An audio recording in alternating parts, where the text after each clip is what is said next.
A área de marketing ela é, ao mesmo tempo, de missão crítica e muitas vezes subestimada dentro das empresas. Ao mesmo tempo que ela lida com coisas exógenas, como construção de marca, ela lida com coisas super pragmáticas, como a geração de leads. E por conta desses desafios inerentes aí da área, muitos founders têm dificuldade sobre como construir a área de marketing. Aí, para ajudar a trazer lucidez sobre esse tema, eu e o César, a gente se juntou para discutir mais ou menos como deve ser a estrutura, o foco e os erros mais comuns cometidos na estruturação de uma área de marketing, olhando pelos diferentes estágios de uma startup. Bora lá?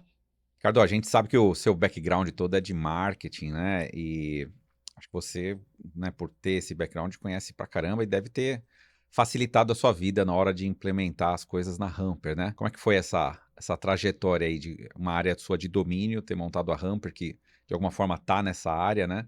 E como foi a experiência de montar essa área, né, também dentro da própria Hamper? Uhum. Pois é, cara, tem uma questão paradoxal aqui, né? Que eu acho que de um lado eu ter o background, a carreira em marketing ajudou em muitas coisas, de outro lado atrapalhou, porque talvez pelo fato de eu tenho um conhecimento maior sobre essa área, a minha expectativa em relação ao que é feito na área, ela é sempre muito alta. E aí isso me levou em alguns momentos ou em atuar demais e estar em cima demais das coisas e atrapalhar no fluxo, e às vezes eu falar assim, cara, a melhor coisa que eu faço é sair de cena e deixar a área tocar e passar pela curva de aprendizado sozinho. Então, né, entre essas idas e vindas minhas dentro da área de marketing da Hamper, de entrar com tudo e querer quase que microgerenciar, colocar o meu toque em tudo, em alguns momentos sair completamente da área, a gente cometeu vários erros aí que a gente pode compartilhar. Então acaba sendo uma questão paradoxal, porque via de regra, olhando de fora, você fala assim, poxa, o founder tem background de marketing, a empresa, em grande parte, é uma empresa de marketing. Então, pô, a área de marketing, com certeza, ela é benchmark pro mercado. E Sim. eu tenho minhas ressalvas. É justo dizer assim, eu acho que a gente tem muitos acertos, né? A gente construiu uma marca forte no mercado, né? Que se posiciona bem dentro do nosso mercado de atuação, que é o B2B. Por outro lado, eu que sei como a cozinha funciona, tenho aí as minhas ressalvas, aí pouco a pouco, ao longo do episódio, vou compartilhando aí os... Eu acho que tem. Eu não sou da área de marketing, né? Eu sou engenheiro de computação, então eu vim de desenvolvimento, né? De aplicações desde o começo, né? Então toquei também a área de operações. Eu acho que tem tem uma vantagem e tem uma desvantagem, né? Tem a vantagem de não é algo novo, né? Então a gente já sabe por onde começar, né? Uhum. Eu acho que essa é a vantagem que você deve ter tido, né? Mas talvez a desvantagem é que, por conhecer muito, talvez muito preciosismo, quer aplicar de tudo, ou muitas vezes quer ser autossuficiente, né? Demais, né? Você acaba sobrepondo a equipe, porque por muito tempo na Hamper, é justo dizer que eu era a pessoa que tinha mais conhecimento, mas eu Sim, precisava ter uma equipe capaz de fazer as entregas que não dependesse tanto de mim, né? sim, sim. Eu tinha muito essa questão de. Eu acho que até os próprios desenvolvedores têm muito disso, né? Que a gente acha que dá pra gente fazer tudo, né? Talvez no marketing também tenha um pouco disso, né? Ah, melhor não vou terceirizar com alguém que isso eu já fiz. E aí você acaba concentrando demais, não sabe delegar direito. Então, eu acho que é um desafio também, né? É bom você conhecer uma área profundamente, porque você já parte, né? Não parte do zero, né? Uhum. Mas pode, no longo prazo, gerar algumas armadilhas e alguns vieses que vão prejudicar, né? Com certeza. Então, existem algumas áreas que, vamos dizer assim, ela é quase que founder-led growth, e acho que marketing tem um pouco dessa característica, né? Os founders, eles têm que acertar a medida de presença deles no marketing, porque eu acredito que muitas coisas que a empresa vai produzir depende dos founders, principalmente se a empresa ela quer ter um posicionamento externo mais forte, criar influência, produzir conteúdo. Acho que em muitos casos os founders são as melhores pessoas para isso. Por outro lado, se entrar demais, vai acabar empacando. Então, acertar essa medida ao longo dos estágios, é claro que também quando a empresa ela vai graduando, os founders eles são puxados para outras responsabilidades. Mas vai ter sempre uma caixinha ali de ser promotor da própria empresa que ela é importante. Isso foi uma outra coisa que em alguns momentos eu acertei, em outros eu não vou dizer que eu errei, mas eu precisei me concentrar em outras coisas e o marketing, por consequência, acabou ficando um pouco opaco. Então, você tem os ônus e os bônus também de você construir uma empresa que muitas vezes leva a cara do founder como principal atributo de marca, vamos dizer assim, Sim. porque se em algum momento esse founder ele é dragado pela operação, a empresa ela perde esse asset de marketing. Sim, é isso aí. Vamos lá. Vamos lá. Bom, a gente vai fazer aí uma série especial no Startups and Downs, falando sobre a construção de algumas áreas-chave. A gente escolheu aí 4 áreas. Se você sentiu falta de alguma, já dá um heads up pra gente aí em algum dos nossos canais, que aí a gente aborda o assunto. A gente vai falar sobre marketing, vendas, customer success e depois produto e tecnologia. Mas a gente pode vir a falar sobre outros, lembrando que a gente recém fez um sobre gente e gestão, e pouco a pouco ajudando empreendedores aí preenchendo as lacunas operacionais e estratégicas aí da empresa. Sobre o episódio de hoje, a gente vai falar sobre uma área extremamente estratégica. Eu sou suspeito para dizer, por eu ter vindo, né, do background de marketing, durante muito tempo ter tido uma agência, eu aprendi a vender bem o assunto marketing, né? E eventualmente posso até acreditar um pouco na minha própria mentira, vamos dizer assim, né? Mas sou suspeito para dizer, eu acho que marketing é uma área vital e ainda muitas vezes subestimada dentro de muitas empresas. Se eu fosse separar aqui nas importâncias de marketing, eu acho que marketing tem um papel muito importante de desenvolver a marca da empresa e posicionar essa marca no mercado. Essa é uma parte mais exógena, mas ainda assim muito importante, mas tem também uma parte mais pragmática, mais business, que é a área que injeta novos negócios ali, né? A área que gera os insumos, né? Os leads para a área de vendas operar. E aí a gente vai tentar, isso é sempre uma dúvida na cabeça, né, da galera que empreende, como que eu separo performance de branding, eu separo, essas coisas coexistem ao longo do episódio aí, a gente vai trabalhando isso.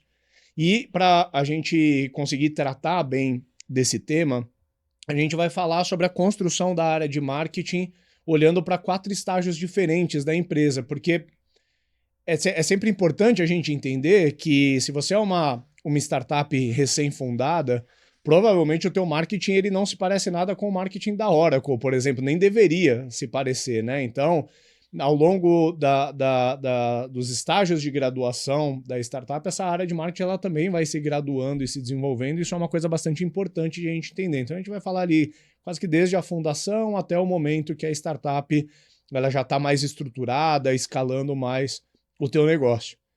E se você está tomando conhecimento aí do Startups and Downs agora, saiba que a gente é um podcast que tem a ambição de ser o programa de cabeceira aí de quem está na jornada empreendedora. Eu e o César, a gente escolhe abordar os ups and downs aí dessa jornada, sempre dando um enfoque nos nossos aprendizados, né? Eu como founder ativo, o César como alguém que já foi founder e hoje investe e aconselha fundadores de startups. A gente traz aí o nosso conhecimento de causa para abordar diversos temas, desde construção de áreas, formação de lideranças, M&A como um componente estratégico, formação de stock option, dissolução de sociedades e por aí vai. Tem muitos assuntos já abordados, temos mais de 100 episódios. A partir do episódio 100 a gente começou a gravar em vídeo, mas até o episódio 99 a gente tem lá um acervo gigantesco no Spotify. Certamente se você buscar por algum tema, alguma agrura que você está vivendo ou que você já viveu, ou quando você vir a viver, você vai encontrar algum episódio que vai te servir. Portanto, vale muito a pena seguir aí o nosso programa. Garante já que você está seguindo a gente no YouTube e no Spotify.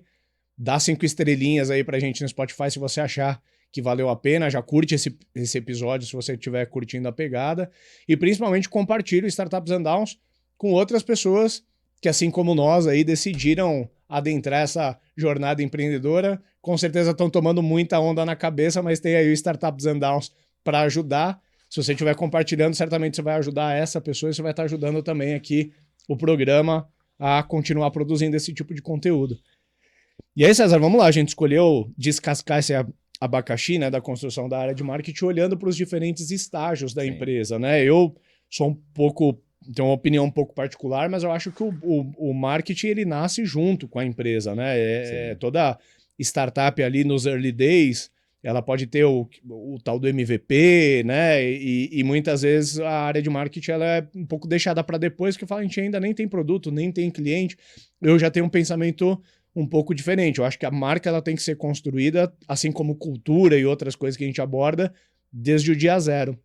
Eu acho que seria importante você trazer um pouco do seu conhecimento, você que olha para várias empresas e muitas delas você já começa a acompanhar ali desde os dias iniciais, que tipo de estrutura que você curte encontrar e como que você aconselha essa galera que está mais ali no início, falando especificamente de uma fase mais pré-monetização, né, essa fase do Sim. MVP.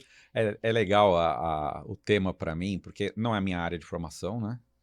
Mas quando eu abri o provedor de internet lá com 20 anos, eu tive que aprender sobre marketing, né? Então, você imagina que eu estava na faculdade fazendo engenharia da computação, e aí resolvi que ia abrir o provedor e, cara, não sabia nada de marketing, né?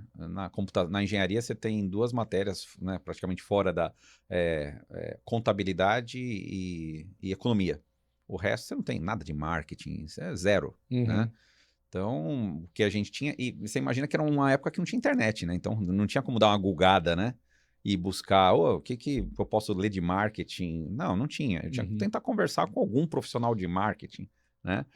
E aí, olhando, né? Ou seja, imagina então, né, eu estava montando um provedor ali, né? Então, eu comecei a tentar lembrar, cara, o que era aquela vida, né? Ou seja, a pré-monetização, né? Tava montando. E o que tinha ali, né? Então, o meu desafio ali, eu acho que é o desafio que hoje eu vejo em vários empreendedores que eu acabo mentorando, né?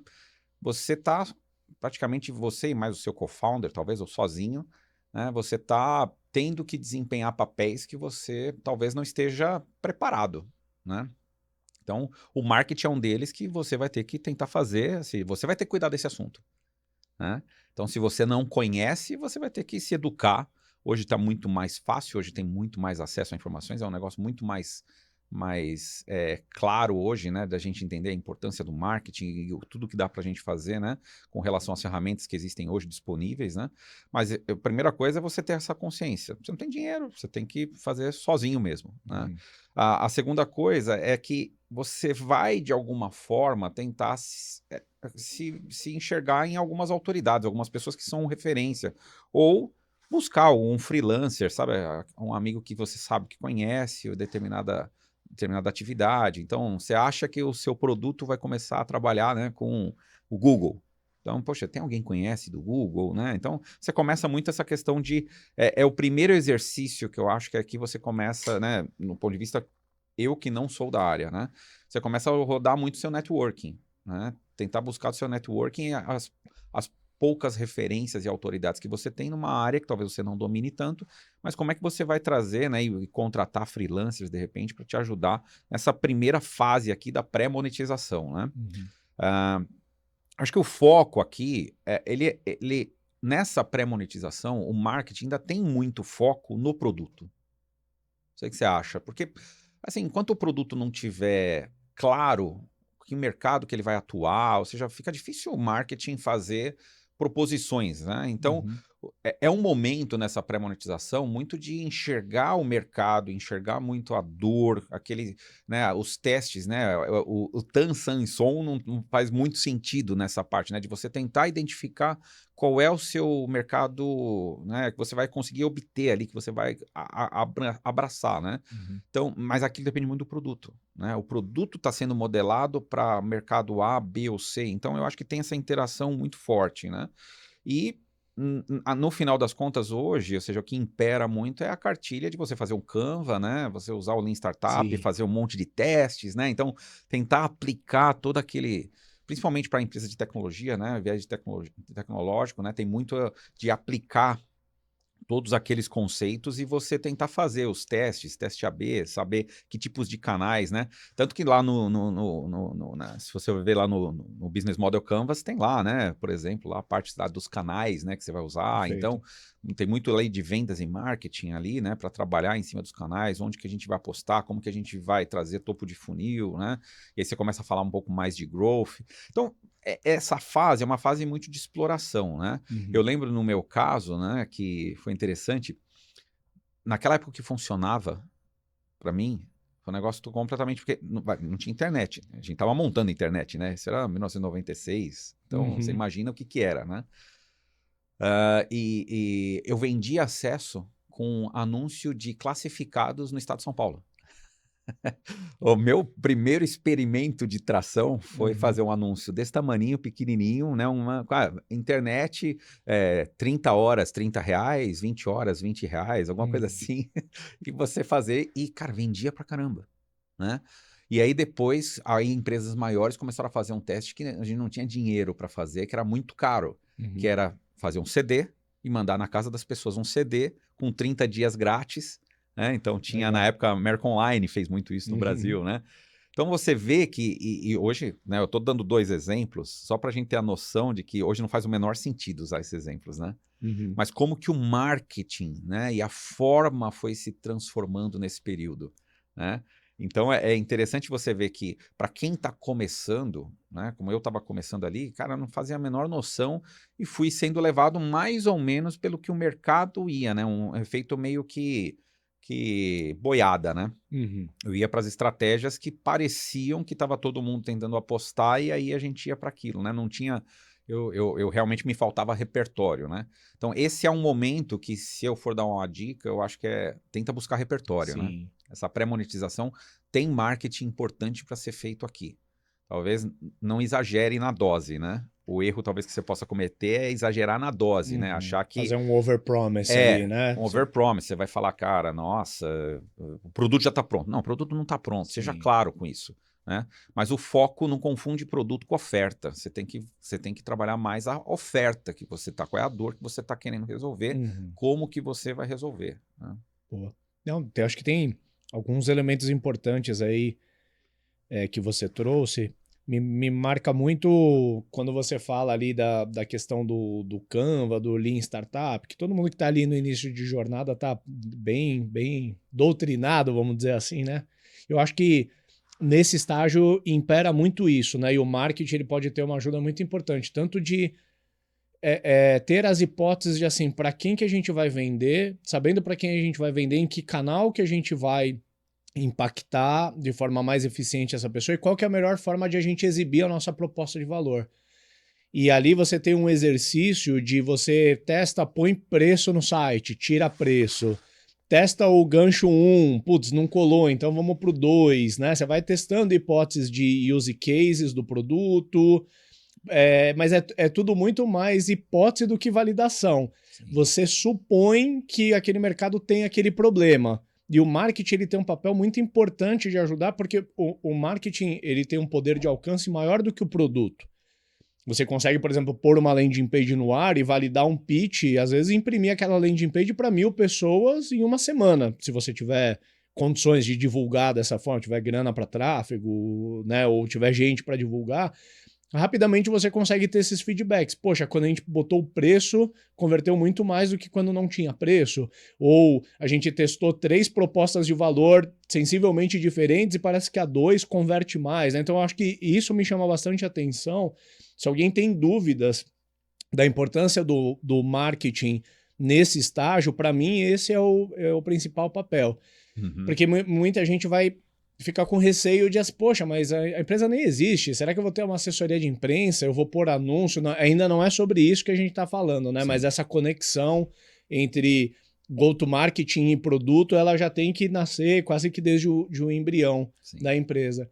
E pensando sobre a minha trajetória, né, na Hamper nesse estágio, como eu tive uma agência antes da Hamper e durante a primeira pernada da Hamper eu ainda tinha a agência, eu tive boas condições assim de fazer um primeiro setup da área de marketing bem feitinho. Até porque se a Hamper fosse um cliente da agência, esse era um cliente que eu queria atender eu diretamente, né? Então eu tive ali todo o carinho de eu fazer as primeiras landing pages, eu fiz as primeiras campanhas, eu fiz as primeiras automações. E modéstia à parte eu fiz muito bem feito, tanto porque eu tinha conhecimento e mais o carinho ali que eu já tinha pela marca nova, mas tinha uma questão de necessidade. Como pela agência eu ainda atendia clientes e a agência me consumiu 80% a 90% do tempo, eu precisava fazer as coisas da Hamper muito bem feitinhas para não precisar ficar me dando retrabalho. Eu precisava automatizar o máximo que eu podia a jornada do lead até ele chegar na minha agenda, porque eu não tinha tempo de ficar eu empurrando o lead para o lead caminhar no meu funil. Então eu fui muito criativo em construindo fluxos de automação, mandava e-mails que simulavam que era eu conversando. É lógico que isso é muito natural. A Hamper, embora seja uma startup, só a história que eu estou contando já tem seus 8 anos. Então, talvez 8 anos atrás, quando você recebia Não era tão normal Não isso, era né? tão normal. Quando você recebia um e-mail, ainda que automático, mas escrito em texto, com a assinatura da pessoa, você ia crer que era aquela pessoa que realmente tinha mandado o e-mail. Então, assim, eu cansava de mandar e-mails automáticos que viravam diálogos. E isso inspirou muito o que a gente veio a fazer no produto, porque ali eu estava, de certa forma, também validando que a tese do produto funcionava. Já existia e-mail marketing sendo aplicado em escala, mas e-mails personalizados em escala era uma novidade. Ali a gente explorou muito. Então acho que a gente mandou muito bem, né, nessa primeira pernada. Eu acho que fazer essas coisas bem feitas ajudaram a Hamper a entrar bem no mercado, porque a gente conseguiu fazer um trabalho de pré-lançamento, bem aos moldes da cartilha. Geramos uma lista com quase 1.000 empresas no pré-lançamento, e aí quando a gente lançou o beta, eu já tinha uma lista extensa de empresas que queriam usar. Então, em grande parte, a gente acertou. Tem até um capítulo curioso. Eu nunca me lembro disso, mas é um trunfo aí da Hamper. A gente ganhou um prêmio do Facebook no primeiro ano da Hamper. Não me lembro nem a origem, assim. E parte do prêmio era $5.000 para gastar em mídia paga. Porra, $5.000. Era grana, né? Por uma startup em estágio inicial, deu para fazer um estardalhaço. Na época, o Facebook Ads, que hoje é Meta Ads, não era tão explorado. Então a gente conseguiu flodar, assim, né? A galera via muito os nossos anúncios, isso chamou bastante atenção, consegui aproveitar bem esse budget.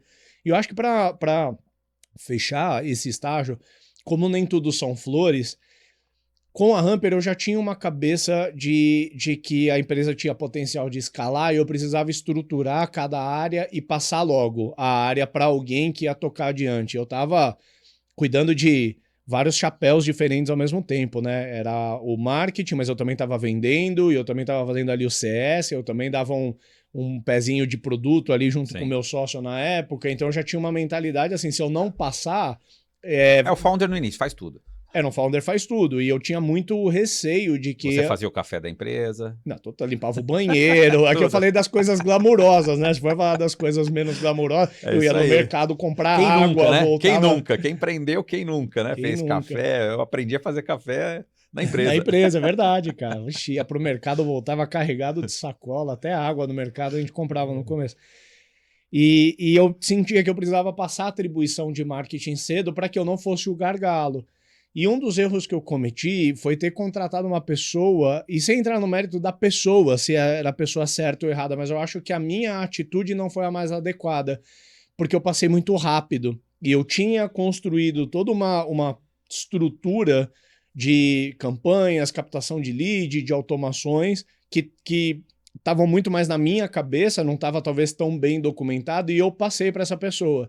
E na medida que a pessoa ela foi mexendo e fazendo as inferências dela, as coisas elas começaram a não funcionar exatamente como eu esperava. Foi uma pessoa que teve os seus erros e acertos, eu acho que ambos numa medida alta, teve grandes acertos, mas também teve grandes erros, acabou não ficando com a gente tanto tempo, mas eu acho que um erro que eu cometi foi ter passado muito cedo. Talvez eu deveria ter feito um phase-in, phase-out um pouco mais lento e ter acompanhado um pouco mais de perto antes de sair de uma vez. Sim, mas esse seria o próximo estágio, né? Ou seja, você já partiu lançou o produto, né?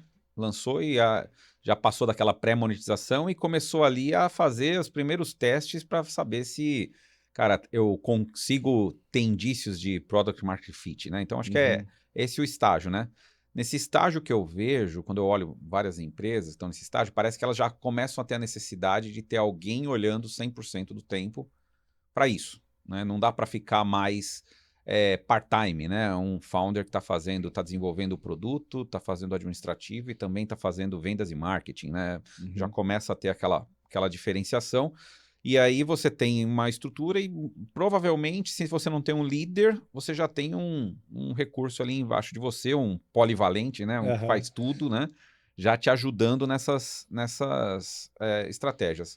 E nessa fase, né, ou seja, a grande ansiedade é, tá, nós temos um primeiro produtinho ali, né, preparado, agora a gente precisa trazer lead, né, precisa começar a vender, Uhum. né? Então acho que o foco é, dentro daquilo que a gente já meio que teve um cheirinho de que funcionou, vamos tentar trazer lead aqui e ver se esse negócio confirma que tem cliente que quer comprar o produto mesmo, para a gente confirmar que, olha, fizemos uma coisa que tem gente querendo assinar um cheque, né? É a Aham. hora da validação do cheque assinado mesmo, né? Os primeiros cheques assinados é que vão te dar aquele indício de validação, né? O que eu vejo aqui nesse estágio, um erro comum, e aí queria entender se você concorda, eu acho que é um estágio um pouco de ansiedade. Esse estágio é onde eu vejo as empresas com a maior ansiedade, porque é uma energia gigante, né? Uhum. Eu vejo os founders assim, cara, quer dar certo, vai fazer o negócio dar certo, porque a energia tá ali, né? Tá para explodir, né? De tanta energia. Mas essa ansiedade muitas vezes acaba fazendo você trabalhar com coisas que ainda não foram validadas, né? Então, talvez você queime algumas etapas, né? Você vai trazer cliente de qualquer jeito e você acaba confundindo um pouco a validação que você ainda precisa fazer com já buscar crescimento. E aí você acaba tendo um impacto muitas vezes que é... outro dia estava vendo uma startup que, cara, os primeiros meses dela vendendo bem, mas tendo churn de 30%, Uhum. 40%.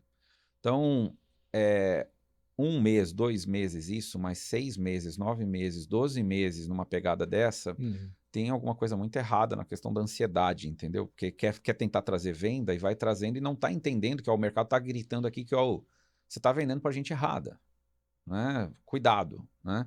Então, eu vejo que nessa fase tem um pouco disso, sabe, Ricardo? Parece que só porque a gente lançou o produto, a gente já está pronto para escalar. E aí, para mim, é o principal erro, né? Uhum. Não, você ainda está validando, né?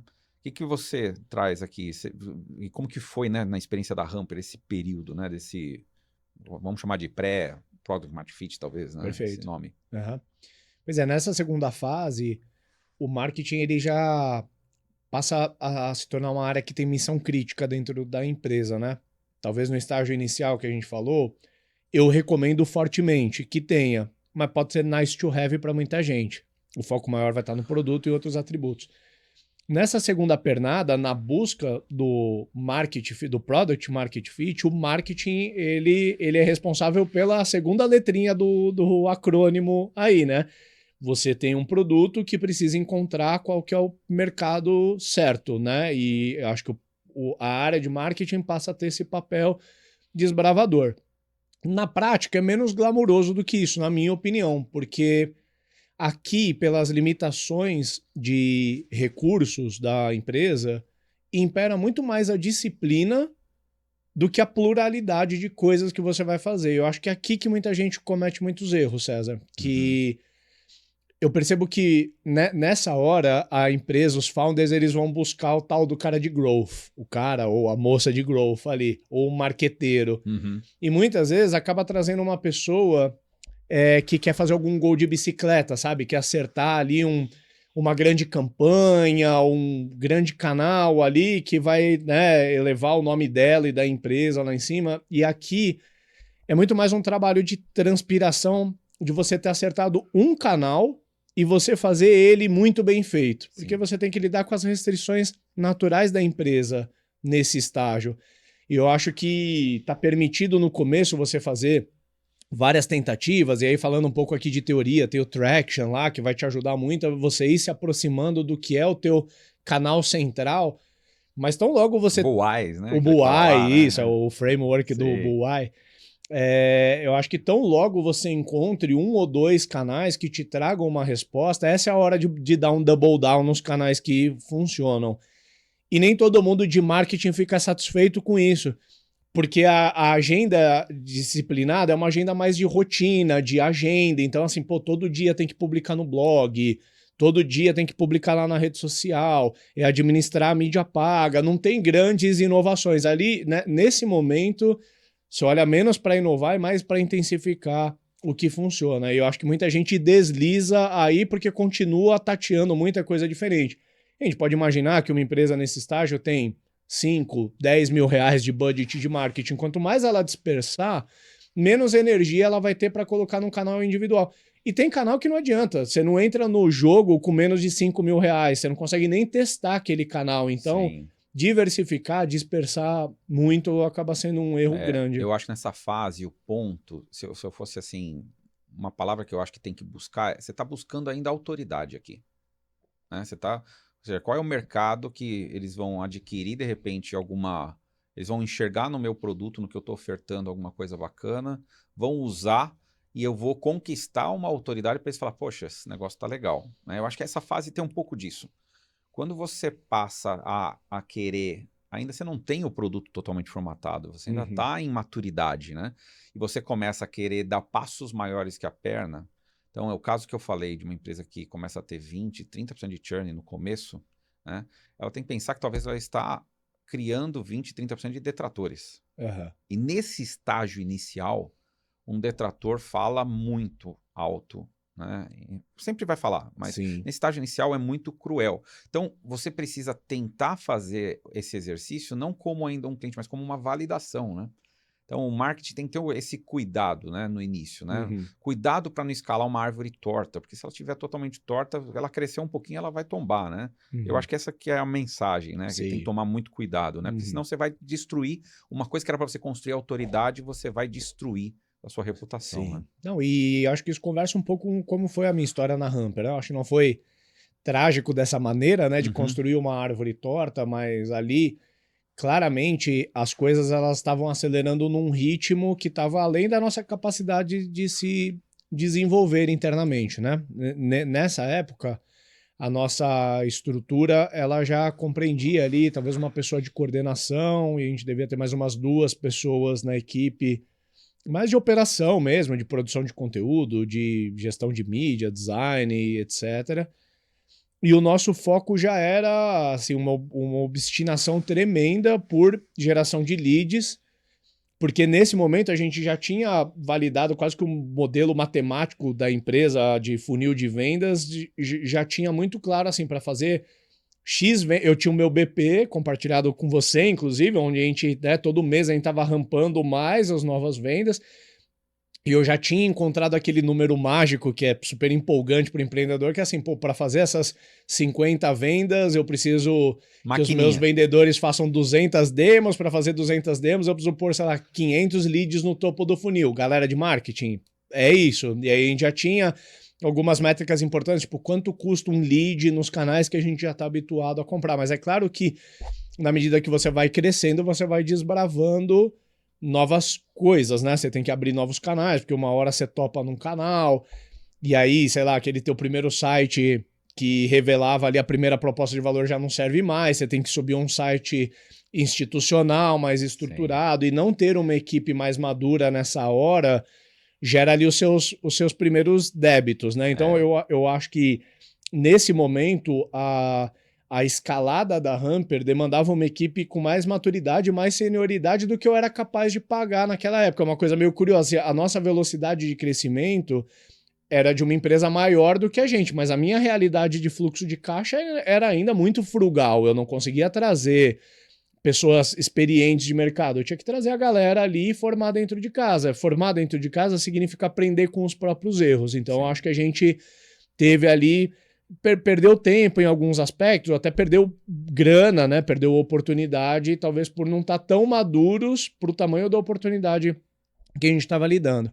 Mas para não falar só de erros, também eu acho que um grande acerto que a gente teve nessa época, César, e aí esse foi um projeto que eu comprei muito pessoalmente, eu até apartei ele um pouco da área de marketing tradicional, deixei a minha área mais focada na geração de leads, e eu criei já naquele momento uma caixinha para olhar mais para branding, educação de mercado, e isso ainda era o primeiro ano operacional da empresa, a gente já começou a se posicionar como uma marca educadora.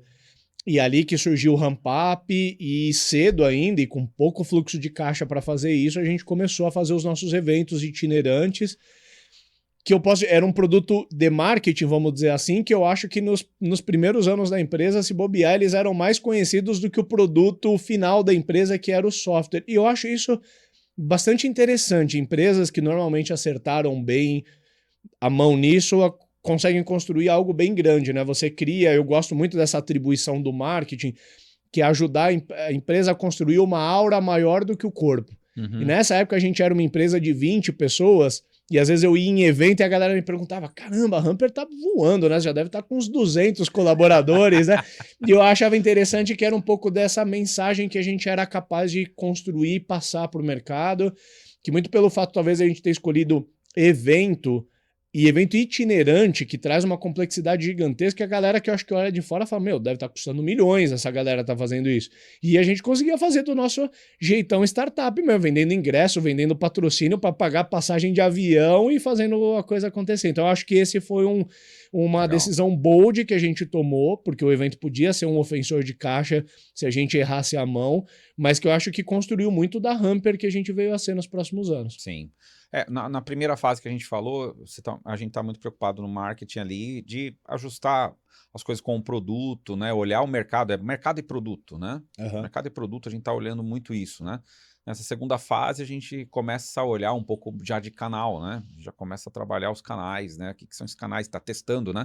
Porque eu preciso fazer essa conexão, né? Entre o produto e o mercado, né? Sim. É o PMF que eu estou tentando buscar, né? Então você está ali, só que você já começa com coisas que você falou, é interessante, a gente vai mais para growth, né, nessa segunda fase, né, a gente já quer, né, trazer clientes, então a gente está testando, mas a gente quer já fazer o teste do growth, né, porque a gente quer escalar, né, mas já começa a ter a influência do branding, né, você já começa a se preocupar um pouco mais com o brand, porque se você errar a mão no growth, você vai detonar o teu branding, né, você vai começar a ser, aquele produto não funciona, aquela empresa não é boa, Sim. né.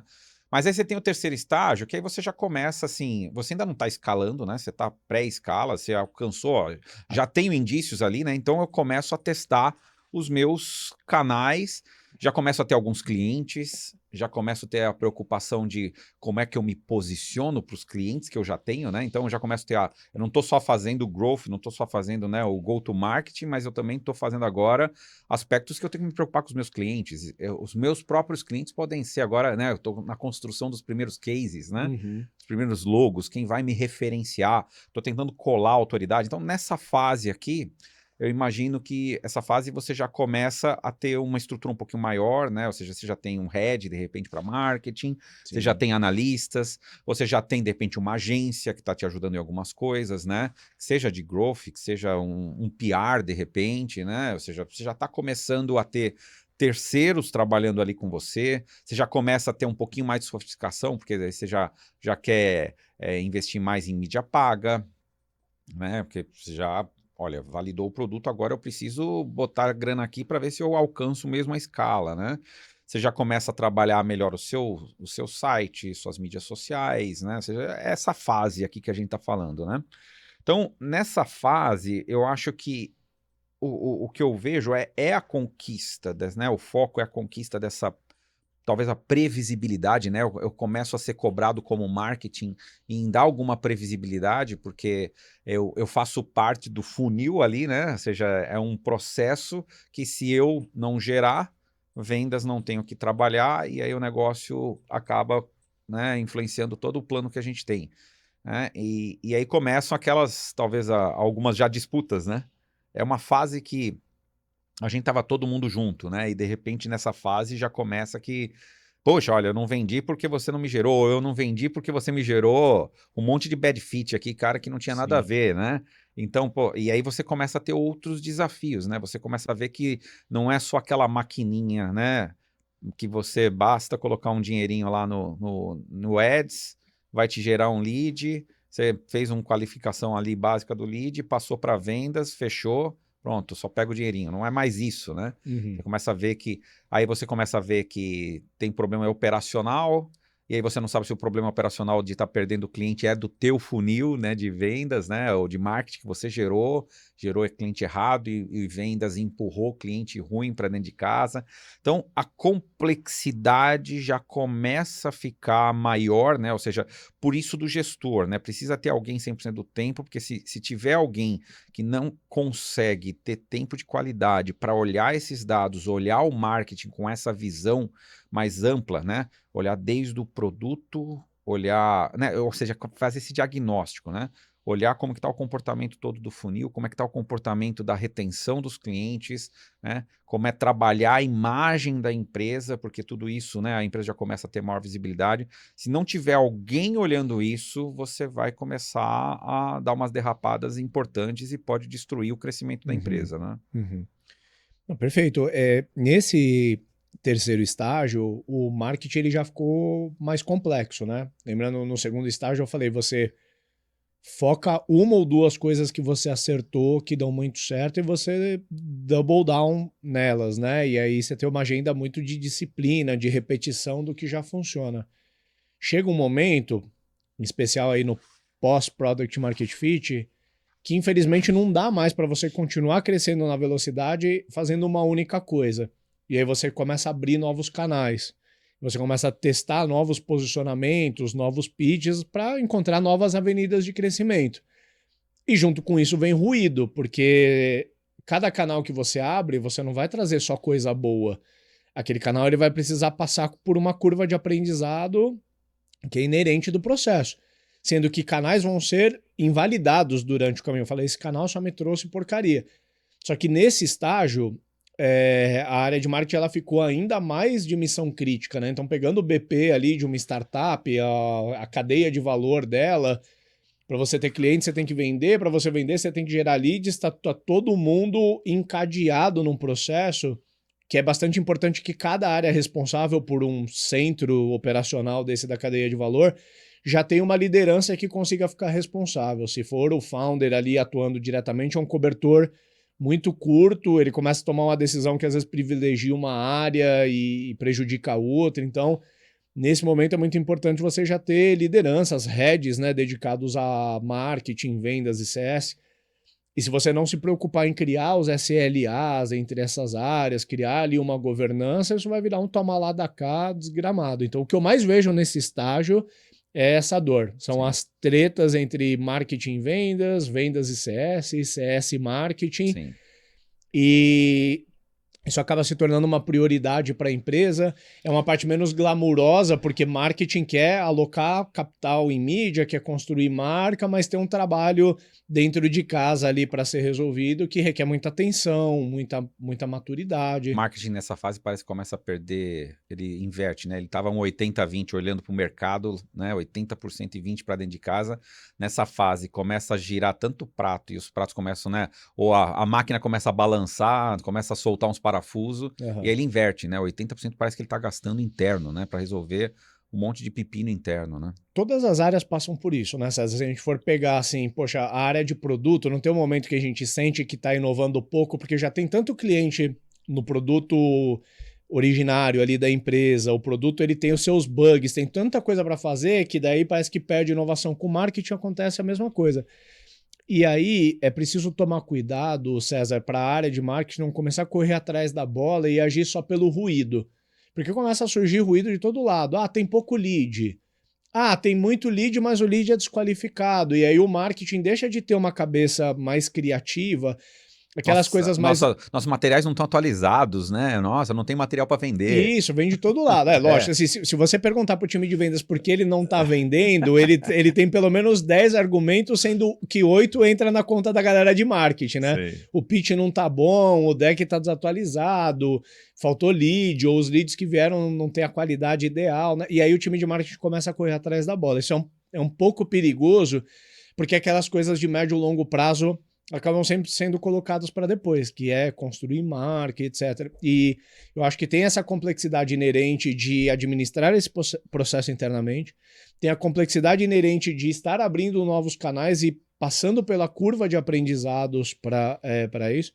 E tem uma questão também que nesse estágio a empresa ela já tem vários stakeholders que ela precisa se preocupar com a comunicação dela. Então sempre que eu ia fazer um evento, uma postagem no LinkedIn, o foco já não era mais só geração de leads, que era o foco do anterior. Eu preciso pensar assim, cara, na plateia aqui pode ter um possível investidor, pode ter um parceiro, pode ter um cliente ativo, pode ter um cliente de um concorrente meu.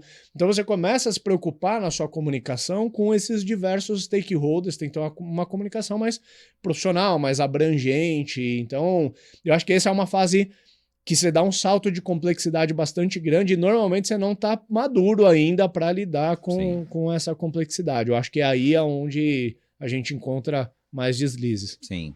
Até para a gente ir para o quarto estágio aqui, se a gente for recapitular, né? No primeiro estágio que a gente falou ali, que é a pré-monetização, talvez a dica ali era invista mais o seu tempo de entender perfeitamente o produto e validar os mercados que você vai atuar, ou seja, ajuda que o produto ele realmente atenda esse mercado que você está vislumbrando. Não é o trabalho de produto aqui, isso precisa ficar claro, né? O marketing não está fazendo o trabalho de produto, mas no início todo mundo faz tudo. Sim. Né? Então acaba fazendo, né? De alguma forma, né? Esse papel da empresa nesse momento é desenvolver produto e divulgar produto. Ponto. Então é uma relação quase simbiótica, ali que o produto está no centro. À medida que for evoluindo, essas coisas vão mudando, né? E aí o marketing não tem essa missão de cuidar do produto, né? Ele vai ter outra missão, né? Vai ter alguém cuidando em si do produto, que tem empresas que colocam parte de produto embaixo de marketing, colocam em tecnologia, colocam em operações, tem vários modelos, né? Mas esse primeiro estágio eu acho que foca nisso, ou seja, para você poder cumprir corretamente esse estágio. No segundo estágio, que a gente falou ali, depois da pré-monetização, você está tentando ali identificar os primeiros indícios de Product Market Fit. Eu acho que o foco ali do que a gente está falando concentra seus esforços em testar os canais, mas com cuidado para não arranhar a tua imagem já logo de saída, Sim. né? E o target é geração de leads, né? Geração 90% de lead. Do tempo do time é pensar... Se concentra nisso, né? Já nesse terceiro estágio, eu acho que a grande questão você precisa começar a preparar em que processos você está envolvido. Pensar um pouquinho na estrutura. E na estrutura não vou contratar uma equipe enorme, que talvez você nem tenha dinheiro para isso. Sim. Né? Mas quais são as jornadas e quais são os processos que eu estou envolvido. Como é que eu meço essas coisas, né? O marketing tem muito, né, de medir, né? Se você não medir, esquece, você não vai conseguir melhorar o processo, né? Em tudo. Né? Então você tem que definir claramente as suas métricas, claramente essa desenho de responsabilidades, né? Até onde vai a minha responsabilidade, até onde vai a do outro, né? Se não existe essa organização da empresa como um todo, é importante para a pessoa do marketing ele puxar isso também, porque ele, no final das contas, ele essa origem, né? Se a gente for falar do funil todo de vendas, ele é o topo ali do funil. É o carro que vai na frente. Então ele é o para-choque, né? O que toma a primeira pancada. Né? Então ele precisa puxar isso. Se a empresa não desenvolveu ainda esses processos e não está, ele precisa fazer, porque senão aqui ele vai começar a gastar muito mais tempo nos conflitos internos, porque a complexidade aumentou. Já tem cliente em CS, já tem problemas com vendas, tem os problemas com os próprios canais que vão mudando, o tamanho da empresa, vai ter problema com o produto. Então, se não tiver isso, fica aquele futebol de menino que você falou. Né? Então, eu acho que a dica seria essa. Né? Eu acho que tem um ponto importante aqui, César. É importante a empresa ela ter clara qual que é o modelo de negócios dela, isso vai ditar muito como que ela vai estruturar a área de marketing, né? Em algum momento ali da sua fala você comentou, tem empresas que têm a área de marketing dentro da área de produto, né? Então, acho que é importante, fica um pouco teórico aqui, mas eu acho que tem uma serventia grande. Você tem empresas que são mais product-led growth, que a empresa ela o principal motor de crescimento é o produto e ela tenta ter poucos touches humanos e fazer o produto autosservir ali o cliente. Então ela vai para freemium, trial.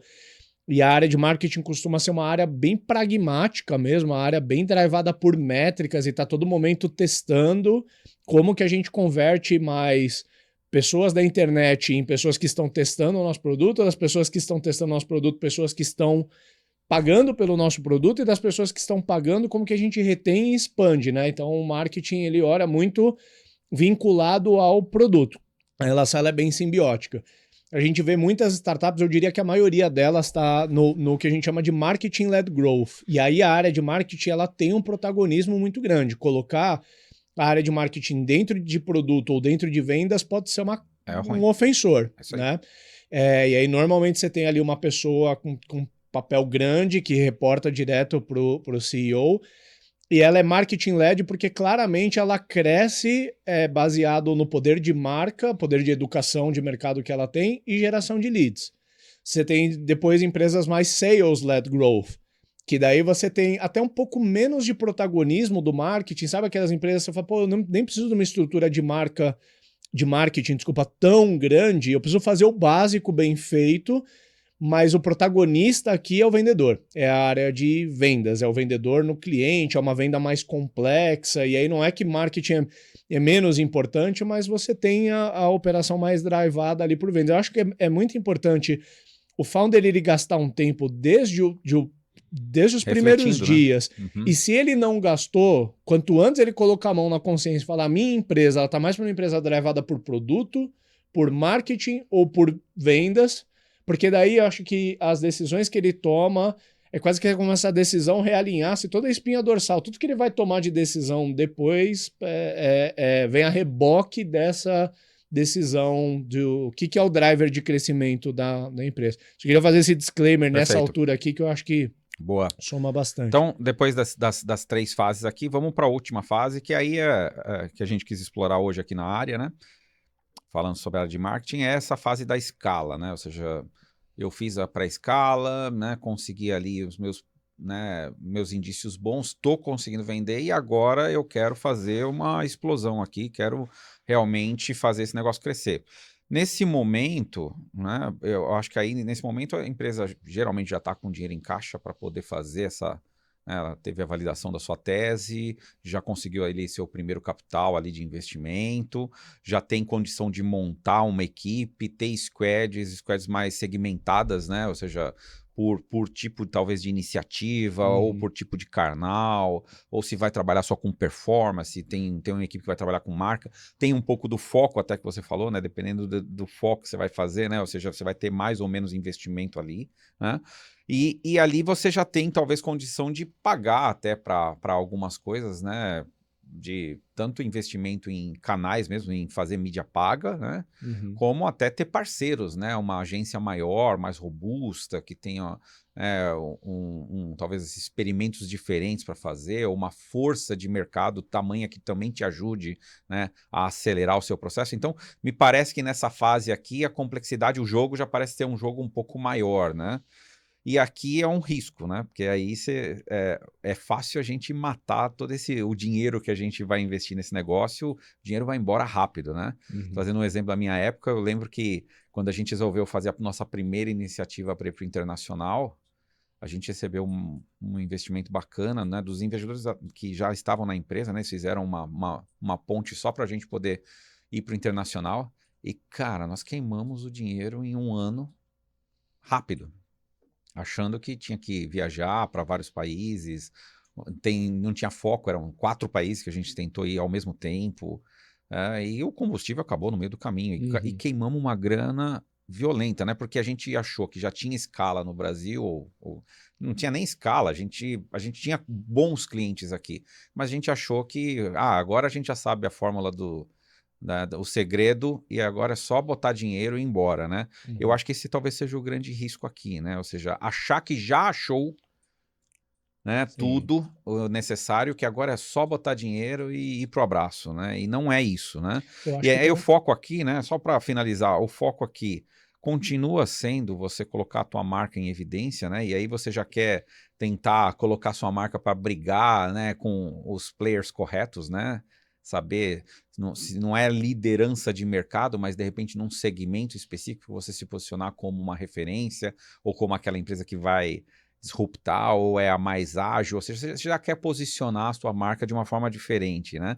E você já está pensando em desenvolver coisas mais do longo prazo, né? Já tem uma preocupação de manter coisas, né? O marketing passa a ser não só aquele negócio da conquista, mas ele já começa a ter estrutura para manter coisas, né? Então você tem uma série de assets que você lançou, mídias, né? É site, é um monte de landing page que você pode ter, você tem participação em eventos de terceiros que você já vai, os seus próprios eventos, muitas vezes. Então, você já tem esses assets que precisam ser gerenciados muito bem, né? Então, parece que a complexidade aumentou muito aqui. Aqui é gestão, né? Me parece que aqui, né? E aí, eu queria passar para você, me parece que o foco aqui nessa fase aqui é ser gestor de verdade. Não adianta só querer achar que a sua métrica não vai ser só trazer lead, né? tem muito mais outras coisas envolvidas aqui, né? Total. Esse estágio, assim, é muito comum que a empresa ela já vai destinar, sei lá, de 3 a 5% do faturamento bruto dela para canais de marketing, né? Mídia paga, eventos. A gente pode imaginar que muitas vezes 5% do faturamento da empresa é mais do que a margem de lucro que ela tem. Então, acaba sendo uma área que todo mundo tem uma expectativa, porque é uma área que ela puxa todo o resto. Se você tem um marketing vibrante, você está acertando nas escolhas que você está fazendo, a empresa está crescendo, você tem quase uma relação direta, né, entre o crescimento da empresa e você está acertando nas coisas de marketing. Então, nesse momento, tem uma. Toda empresa deposita as expectativas ali. É importante que já tenha uma estrutura que dê conta de fazer a gestão do budget com a devida importância, a gestão de todos esses assets digitais e de marca que você comentou. E nesse momento, sim, você tem uma estrutura, né, mais parecida com o que eu vejo dentro da Hamper, né? Acho que uma dica importante para a gente dar, agnóstico de estágio aqui, tá?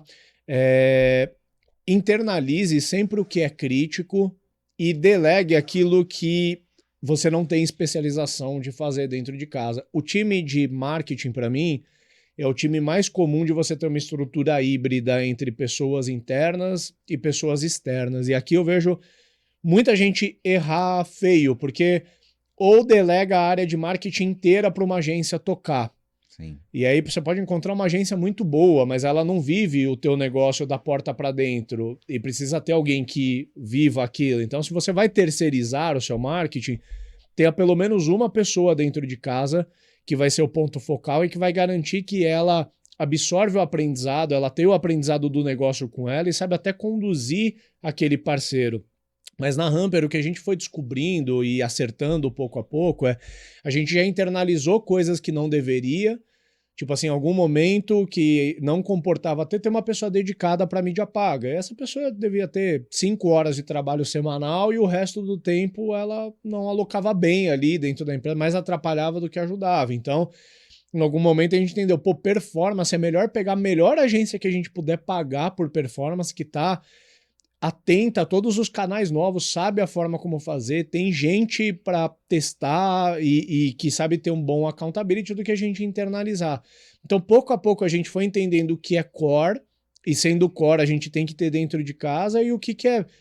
Às vezes é até core, mas você não faz sentido a empresa investir em desenvolver aquela competência dentro de casa, porque você tem muita oferta de terceiros que fazem muito bem. Então, só queria fazer esse parênteses, porque isso meio que determinou como que a gente tem o nosso time de marketing desenhado hoje, né? Eu tenho a V, que é head, ela tem uma equipe de marketing que são pessoas que fazem o trabalho crítico, aquele trabalho que tem um esforço diário de a gente fazer, mas ela deve ter 3 ou 4 parceiros aí, entre, talvez até mais, entre estúdios, freelancers, agências de performance, pessoal que mexe com SEO, landing page e por aí vai, então uma porção de fornecedor.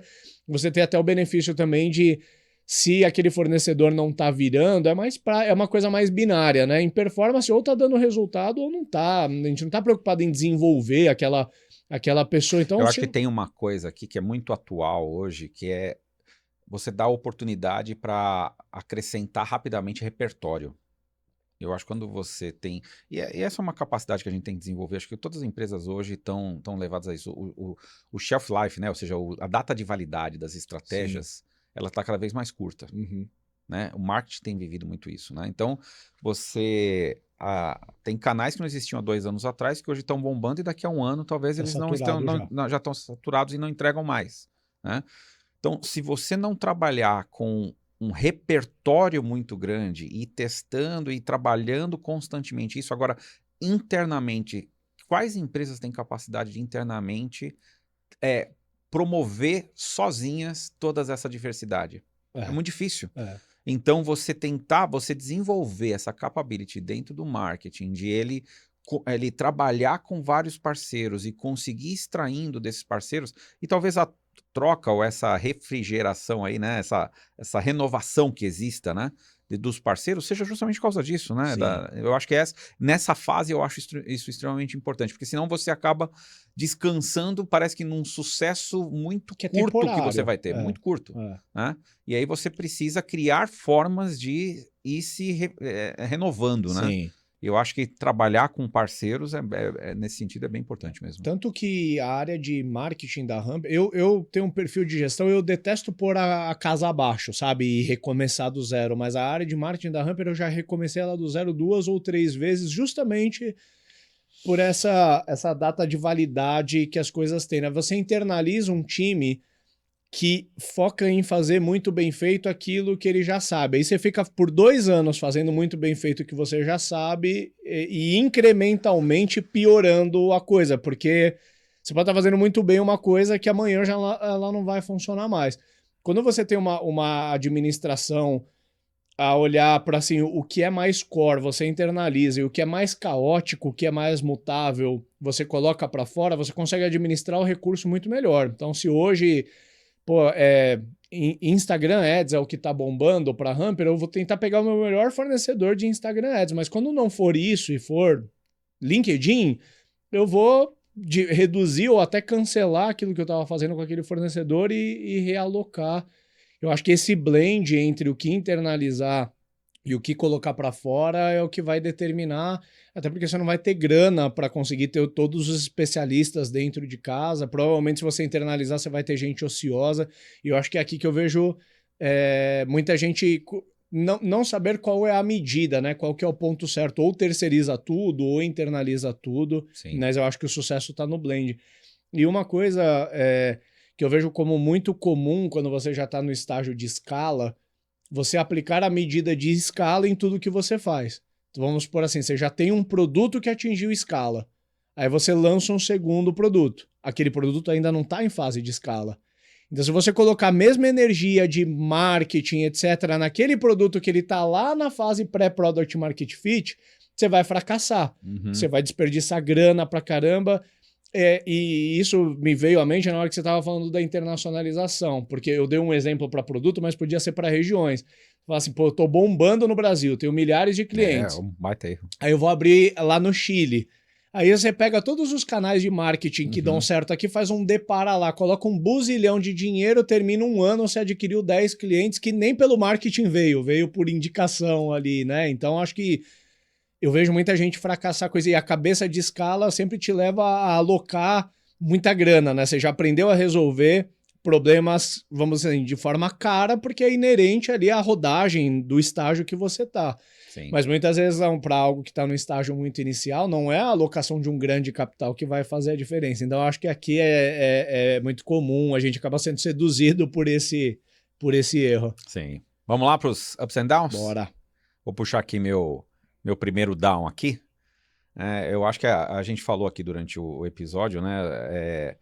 A queima de dinheiro, né, com muitas iniciativas, né? Eu acho que esse é um erro que eu vejo muitas vezes, né, de a ansiedade em querer buscar logo eficiência no processo, produtividade, escala, faz com que as áreas de marketing desperdicem talvez um recurso muito precioso que não deveriam, né? Quando você fala lá de vai gastar só 5%, talvez quando não há estabilidade, mas é comum a gente ver empresa gastando 20%, 30%, principalmente quando botou grana no caixa, né? E aí beira até um pouco a irresponsabilidade nesse sentido, porque a empresa não está madura ainda para fazer um investimento de tal tamanho, né? E ela aposta que ela já descobriu uma escala, só que a escala não é só vender, né? A escala é um monte de outras coisas na empresa que talvez ela não esteja preparada nem para absorver. Então eu acho que um erro que é comum que eu vejo, que acho que os empreendedores têm que escapar, é um pouco disso. Cuidado com a ansiedade. De buscar escala a qualquer custo, a qualquer momento, porque isso você pode só ser um dispêndio enorme de dinheiro e pouco retorno. Né? Essa pluralidade de canais, às vezes eu vejo que é quase que um desencargo de consciência, assim, né? Tentei, né? Tudo e não deu. Isso. Eu falo, né? Eu diversifiquei, mas como eu falei, às vezes tem canal que não adianta você colocar 1.000 ou 2.000 reais naquele canal que você nem entrou no jogo ainda, então você nem consegue validar ou invalidar o canal a partir daquilo, né? O meu up, eu queria assim, chamar a atenção para founders que já despertaram de que o canal de marketing, a mensagem de marketing mudou muito nesses últimos anos. Eu ainda vejo pouca gente que se adequou. Eu ainda olho para dentro de casa e vejo na Humper a gente se adequando. Eu acho que a gente despertou para isso já tem um tempo, mas a mudança leva um tempo. E eu convido todo mundo que nos escuta a se conscientizar disso, né? Hoje já não dá mais para a gente ter só aquele tripézinho de, poxa, eu publico no blog, eu tenho um site bom e coloco uma graninha em mídia paga, ou faço uns disparos de e-mail, né? O marketing, ele tá muito mais complexo do que isso. Ele convida a gente a colocar muito mais energia com produção de vídeo, com presença em redes sociais, e os founders acabam tendo um papel crucial nisso, mas eu ainda vejo poucos founders que despertaram para essa realidade, poucas marcas, em especial no B2B, que já tem uma presença relevante ali de LinkedIn, de YouTube e de Instagram. E eu acredito que cada vez mais a coisa ela vai para essa direção e quanto mais tarde a gente decidir entrar, mais voltas na gente o nosso concorrente já deu, mais difícil fica adentrar. Então acho que fica um convite aí para todo mundo refletir desse momento de mercado e qual a melhor maneira de entrar. E na minha opinião, a melhor maneira é entrar logo, porque né, ela é uma festa que vai ficar cada vez mais caro de entrar nela na medida que o tempo passa. É isso aí. Vamos lá, o meu up, eu tive acesso, por exemplo, a algumas empresas, né? E uma me chamou a atenção, uma empresa que trabalha com estacionamento. E o canal que ela mais pratica e tem dado mais resultado para ela é colocar folheto no para-brisa de carro. Uhum. Contratar um monte de pessoas para em algumas praças colocar o folheto e ali através do folheto é onde ele mais engaja acessos ao aplicativo e tudo mais, né? E isso me leva a perceber, né, alguns outros casos que eu fui tendo acesso, como é admirável algumas áreas de marketing que elas não estão presas às modas. Uhum. Né? Porque geralmente um empreendedor desse faz um app, ele vai querer ir para o Google, vai querer ir para a Meta, vai querer ir para o TikTok e aí fazer ali, né, todo o seu crescimento, né? Mas um empreendedor desse que falou, ele não tem vergonha de falar um negócio que parece que é fora de moda, né, antiquado, nossa, cara, contratar alguém para botar né, mandar numa gráfica para fazer um papelzinho para você colocar, né? Mas, cara, é o canal que mais converte para ele. Uhum. É o canal que mais converte, né? Então, me admira muito, eu gosto assim, eu acho que o marketing tem que ter esse desprendimento, tem que tentar tirar essas amarras, ou seja, essas crenças limitantes. Sim. Quando o marketing consegue se desprender dela, né, dessas crenças limitantes e, cara, a inovação, né, pode ser a inovação na forma de usar coisas antigas.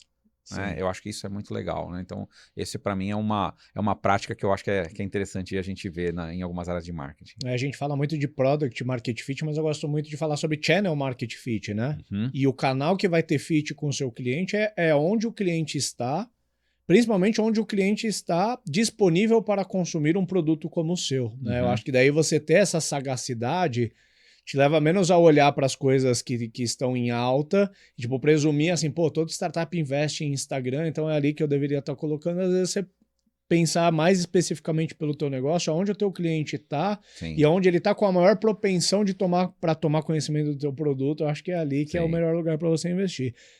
Eu vou aqui dar 2 downs pelo preço de um, porque ouvindo o teu up, me vem um segundo down, além do que eu já tinha reservado para falar. Então, o primeiro down que eu quero falar, em cima do que você comentou, César, dos 20% ali que muitas empresas alocam, eu vejo muita empresa recém-investida ali que coloca all-in em aquisição, né? E ao mesmo quando o dinheiro acaba, você desliga o motor de crescimento da empresa, né? Então, eu curto mais, eu precisei aprender isso também de uma linha mais perene de olhar para as coisas, e isso passa também pela alocação de marketing. Você tem que ter um modelo ali da empresa que comprova que os investimentos que você faz em marketing realmente retornam em receita e lucratividade para a tua empresa, porque não é difícil de você inflacionar o número da empresa botando um buzilhão de dinheiro em mídia paga, fazendo aquisição de cliente que nem maluco, só que a hora que você desligar aquele motor, a tua aeronave cai em stall, né? Ela tava com